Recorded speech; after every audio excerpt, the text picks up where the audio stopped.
नमस्कार दोस्तों, धार्मिक कहानियाँ पूरा जरूर सुने। द्रौपदी को सबसे ज्यादा प्यार था इस पांडव से। कहा, अगले जन्म में तुम्हारी पत्नी बनूंगी। द्रौपदी के स्वयंवर में अर्जुन ने भाग लिया था। अर्जुन स्वयंवर की प्रतियोगिता जीत गए थे, लेकिन द्रुपद की पुत्री द्रौपदी को पांचों पांडवों के साथ विवाह करना पड़ा। द्रौपदी समय समय पर पांचों पतियों के साथ रमण करती थी। द्रौपदी ने एक एक वर्ष के अंतराल से पांचों पांडव के एक एक पुत्र को जन्म दिया। इस तरह द्रौपदी के 5 पुत्र थे।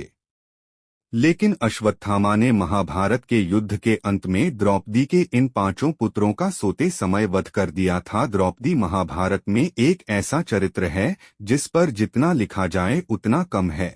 द्रौपदी से एक बार सत्यभामा ने पूछा था कि बहन, तुम्हारे पति पांडवजन तुमसे हमेशा प्रसन्न रहते हैं। मैं देखती हूँ कि वे लोग सदा तुम्हारे वश में रहते हैं, तुमसे संतुष्ट रहते हैं। तुम मुझे भी ऐसा कुछ बताओ कि मेरे श्याम सुंदर भी मेरे वश में रहें। तब द्रौपदी बोली, सत्यभामा, ये तुम मुझसे कैसी दुराचारिणी स्त्रियों के बारे में पूछ रही हो? जब पति को यह मालूम हो तो वह अपनी पत्नी के वश में नहीं हो सकता। तब सत्यभामा ने कहा, तो आप बताएं कि आप पांडवों के साथ कैसा आचरण करती हैं? उचित प्रश्न जानकर तब द्रौपदी बोली, सास ने मुझे जो धर्म बताए हैं मैं सभी का पालन करती हूँ और सदा धर्म की शरण में रहती हूँ। जब जब मेरे पति घर में आते हैं मैं घर साफ रखती हूँ, समय पर भोजन कराती हूँ। देवता, मनुष्य, सजाधजा या रूपवान कैसा ही पुरुष हो, मेरा मन पांडवों के सिवाय कहीं नहीं जाता। पतिदेव के बिना अकेले रहना मुझे पसंद नहीं। बुरी बातें नहीं करती हूँ और बुरी जगह पर नहीं बैठती हूँ और किसी के भी समक्ष असभ्यता से खड़ी नहीं होती हूँ। इस तरह द्रौपदी ने और भी कई बातें बताई। अब सवाल यह उठता है कि क्या द्रौपदी पांचों पांडवों से किसी एक को अधिक प्रेम करती थी या कि पांचों पांडवों में कोई एक उससे अधिक प्रेम करता था? बहुत शोध करने के बाद यह बात निकलकर सामने आती है कि भीम ही एकमात्र ऐसा पांडव थे जो द्रौपदी का अधिक ख्याल रखते थे और उन्होंने द्रौपदी का अंत तक साथ दिया था। पहली घटना जुए में द्रौपदी को दांव पर लगाने पर सबसे ज्यादा क्रोधित भीम हुए थे और उन्होंने युधिष्ठिर का विरोध भी किया था। बाद में जब द्रौपदी का चीरहरण हो रहा था तो सबसे ज्यादा क्रोध भीम को ही आ रही था, जबकि युधिष्ठिर सहित अन्य पांडव चुप थे। भीम अपने क्रोध पर काबू नहीं रख पाए और उसी समय उन्होंने प्रतिज्ञा ले ली कि दूक शासन की छाती का लहू पीऊंगा और दुर्योधन की जंघा उखाड़ दूंगा। महाभारत के युद्ध में भीम ने अपनी इस प्रतिज्ञा को पूरा भी किया था। दूसरी घटना, राजा विराट के राजमहल में पांचों पांडव भेष बदलकर 1 साल के अज्ञातवास में रह रहे थे।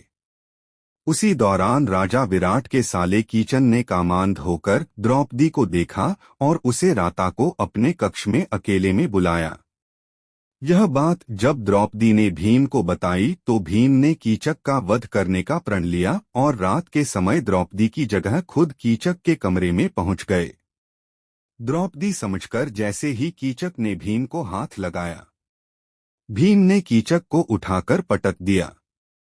इसके बाद दोनों के बीच युद्ध हुआ और भीम ने कीचक का वध कर दिया। तीसरी घटना, जुए में अपना सब कुछ गवा देने के बाद जब पांडव वनवास की सजा काट रहे थे तब दुर्योधन के जीजा जयद्रथ की बुरी नजर द्रौपदी पर पड़ी। उसने द्रौपदी के साथ जबरदस्ती की और उसे रथ पर ले जाने का दुस्साहस भी किया, लेकिन ऐन वक्त पर पांडव आ गए और उसे बचा लिया।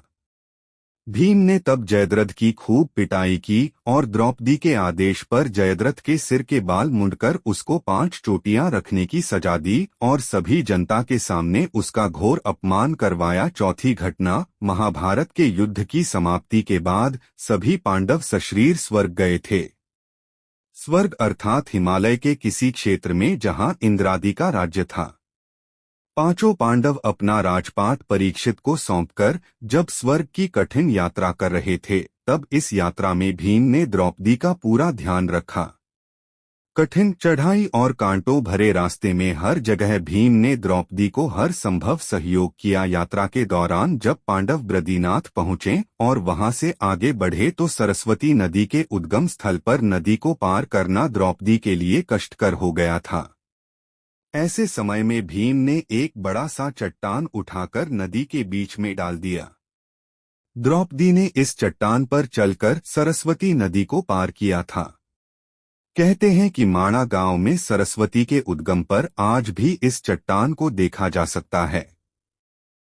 इसे वर्तमान में भीम पुल कहा जाता है। एक जगह द्रौपदी लड़खड़ाकर गिर पड़ी।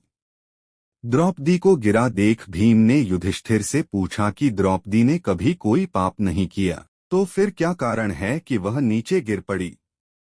युधिष्ठिर ने कहा, द्रौपदी हम सभी में अर्जुन को अधिक प्रेम करती थी, इसलिए उसके साथ ऐसा हुआ। ऐसा कहकर युधिष्ठिर द्रौपदी को देखे बिना ही आगे बढ़ गए। जनश्रुति के अनुसार स्वर्ग यात्रा के दौरान द्रौपदी भीम का सहारा लेकर चलने लगी, लेकिन द्रौपदी भी ज्यादा दूर नहीं चल पाई और वह भी गिरने लगी। ऐसे समय भीम ने द्रौपदी को संभाला।